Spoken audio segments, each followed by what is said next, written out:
What is up, guys? Coach Josiah here from AnastasiFitness.com. Today we're going to talk about how many exercises per workout you should be doing in order to maximize muscle growth. At the end of the video, you'll know why doing more than 3 exercises per muscle group could be slowing your progress down at the gym, and exactly how many exercises you should be doing each and every workout. Don't forget to subscribe to the channel if you want to see more videos that are going to help you continue seeing progress inside the gym. Let's go. All right, so what do we even use exercises for? For most of us, the purpose behind exercises at the gym is to build muscle, right? And in order for us to build muscle, we have to progressively get stronger with specific exercises throughout our workout career. Constantly changing exercises or doing too many can unfortunately prevent this from happening. Every exercise you do requires a lot of skill and time to get good at. Think about how much better your form and technique has improved since the first time you worked out. It didn't improve just because of the muscle you built. It improved because your body learned the movement and got really good at it. When you get really good at an exercise, you can fully take advantage of what it's doing for your body in terms of building muscle. And that's why doing more than 4 exercises per muscle group throughout your workout program is generally overkill. Okay, so now you may be asking, why not just do 1 exercise and get really good at it? And the answer to that is each muscle you train at the gym generally has multiple functions, and by switching exercises, it allows us to target each function. And when you do this, it creates a bigger, more balanced muscle. The research is clear that varying exercises causes greater growth in a muscle compared to just using one. One study that measured quad growth compared 2 different groups. First group did squats, leg press, and leg extensions, while the other group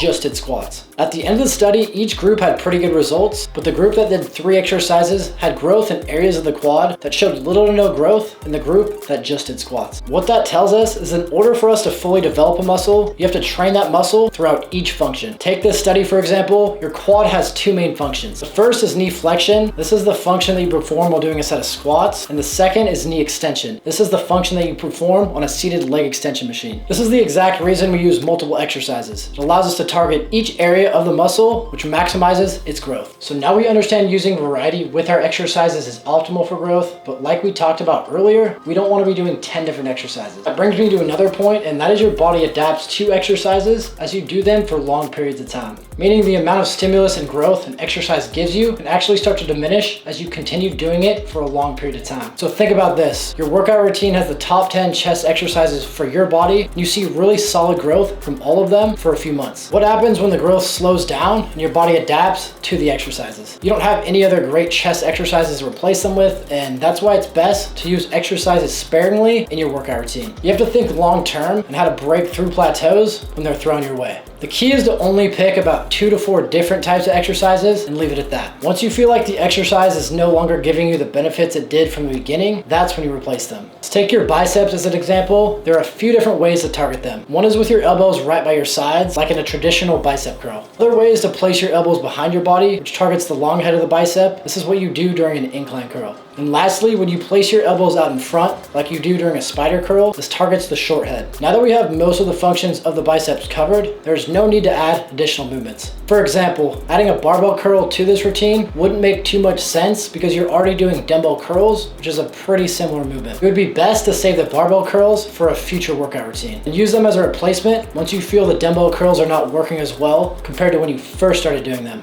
Alright, so how do we actually implement this into a workout routine? Pick between 2 to 4 exercises that cover each function of the muscle, just like we talked about in the biceps example. This is what you're going to do for each muscle group, and you will do these exercises for a minimum of 4 weeks. This is the amount of time it generally takes for most people to really get into a groove with a new exercise. The first 1 to 2 weeks, you're getting used to the movement and really perfecting it. Once you hit about weeks 3 to 4, your skill with the exercise is a lot better, which allows you to truly reap the full benefits of the exercise, along with establishing a solid mind-muscle connection. As for how long you should do an exercise, there isn't the perfect amount of time you should aim for. What I mean by that is, let's say you're doing dumbbell rows for your back, 6 months go by, and you're still getting stronger and feeling a great mind-muscle connection for the exercise. There is no need to switch an exercise like this. Before switching an exercise, just ask yourself this question: have I been getting stronger with the exercise, and does that exercise still feel good on my body?